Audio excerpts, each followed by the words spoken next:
Já dissemos que, sob determinadas circunstâncias, pode acontecer de que o calor fornecido para uma determinada substância seja utilizado para um incremento da temperatura. Vamos agora analisar duas situações que nos permitem afirmar que esta relação pode acontecer, de que essa relação seja válida. Porque, de acordo com a primeira lei da termodinâmica, de que pode ser escrito de duas formas distintas, né? A primeira delas é dq é igual a dE dt mantido a volume constante vezes dt mais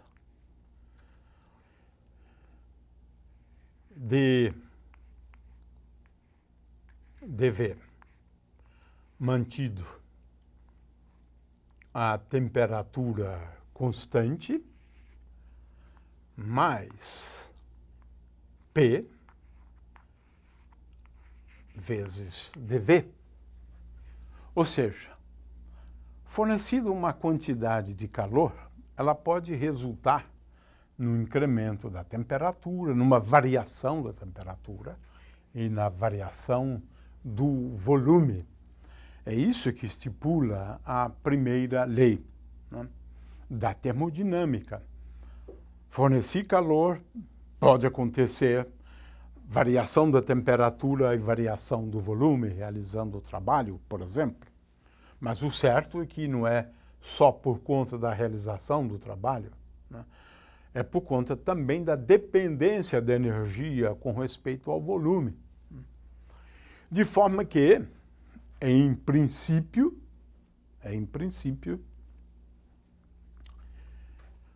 esse dq leva a uma variação da temperatura e uma variação do volume. Agora, vamos considerar um processo isovolumétrico no qual dV é igual a zero. Não há variação do volume, né? O volume da substância permanece fixo. Ora, se o volume permanece fixo, então, veja que dq é igual a C dt. Está ali, é isto. Se isso é igual a zero, dq é igual a C dt. Agora, quem é C? Bom, como nós estamos considerando o caso em que o volume é constante, a gente indica assim, dq com V constante, né, é igual a dE dt, mantido o volume constante, né, vezes dt. Ora, essa grandeza aqui é a capacidade térmica. De forma que, com isto, nós temos uma capacidade térmica associado a uma transformação com um processo no qual o volume é constante. E indicamos assim: a capacidade térmica a volume constante é igual a dE dt com o volume mantido constante. É isto. De forma que temos aqui, efetivamente, né, uma situação na qual uma quantidade de calor é utilizada apenas para variar a temperatura, aumentar a temperatura. É claro que essa aqui é a capacidade térmica, volume constante. Eu posso agora introduzir o calor específico a volume constante como sendo igual a CV dividido pela massa.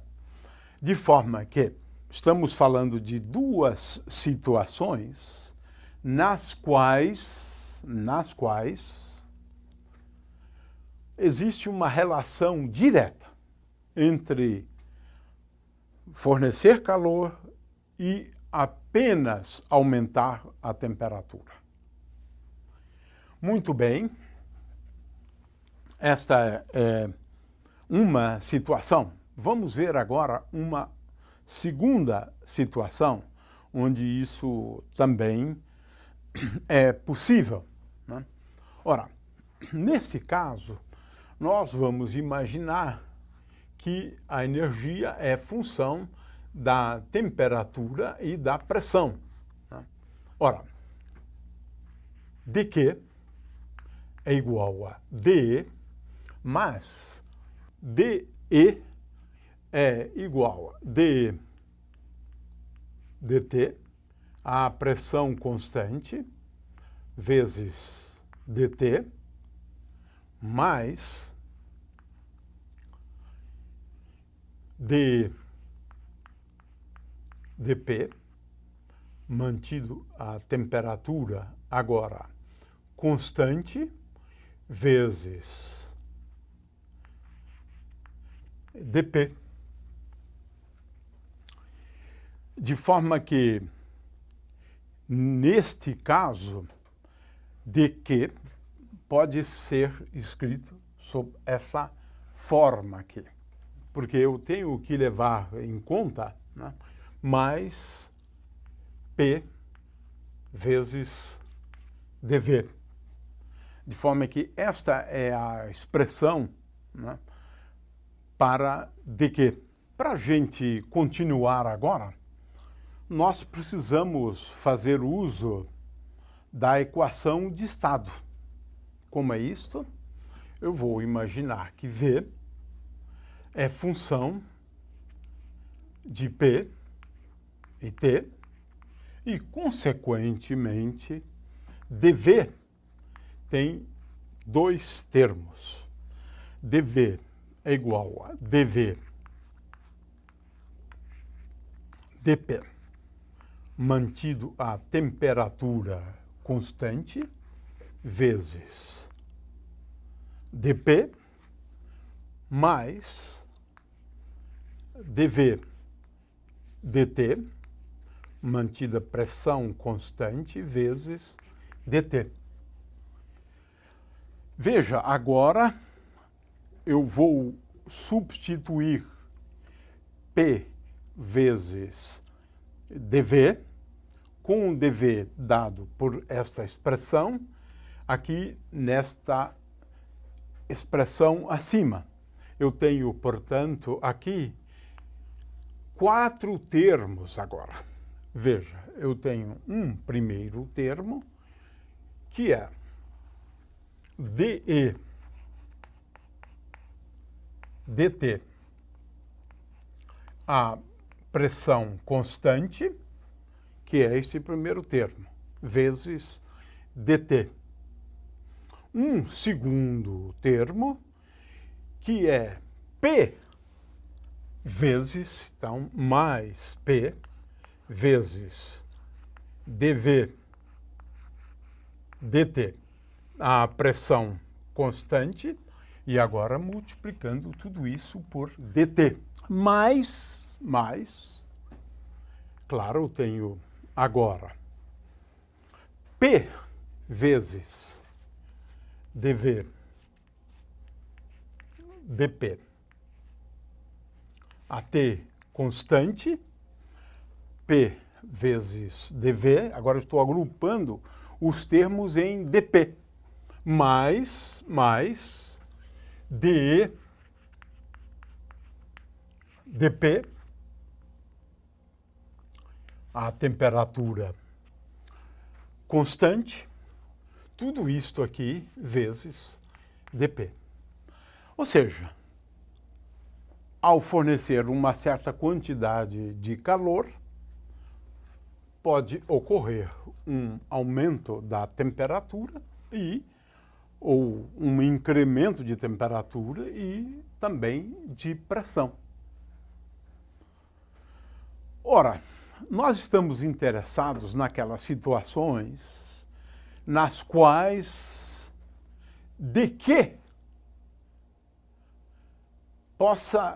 uma quantidade de calor possa ser utilizada apenas para aumentar a temperatura. Isso é possível, sim, desde que dP seja igual a zero. dP igual a zero. Agora, nós estamos, então, falando de um processo que ocorre a pressão constante, porque P é igual a P0. Ora, neste caso, nós nos referimos à capacidade térmica à pressão constante. Então, agora, esse dQ vai ser indicado com a letra P, né? E dQ índice P é igual à capacidade térmica mantida a pressão constante, para lembrar sempre que eu tenho a pressão constante, vezes dt. De forma que eu tenho dois processos, né, nos quais dQ é igual a C vezes dt. Com volume constante, já falamos sobre o calor específico, né, a volume constante, e agora tenho essa outra alternativa, com a pressão constante. E como é que eu determino Cp? Ora, Cp é, por definição, igual a dE. Eu precisaria, em princípio, conhecer, né, a energia como função da temperatura, fazer essa derivada parcial, ou seja, mantendo a pressão constante, e agora conhecer também a equação de estado, P vezes dV dt, mantido a pressão constante. De forma que tenho aqui uma expressão para o calor específico à pressão constante. Isso é importante para me assegurar de que dt é igual a C dt. Ora, a partir dessa capacidade térmica à pressão constante, eu posso definir o calor específico à pressão constante como sendo igual a esse C maiúsculo, índice P, dividido pela massa. Posso definir ainda o calor específico molar, com um índice M aqui, como sendo esse igual a Cp dividido pelo número de moles. O fato é que nós temos aqui, a termodinâmica me permite introduzir duas situações que me asseguram que, quando eu forneço uma quantidade de calor, isso vai me levar a uma variação de temperatura e só a uma variação de temperatura. E acabamos de ver que isto pode acontecer quando eu mantenho o volume do meu sistema constante e quando mantenho a pressão constante, gerando dois tipos de calores específicos.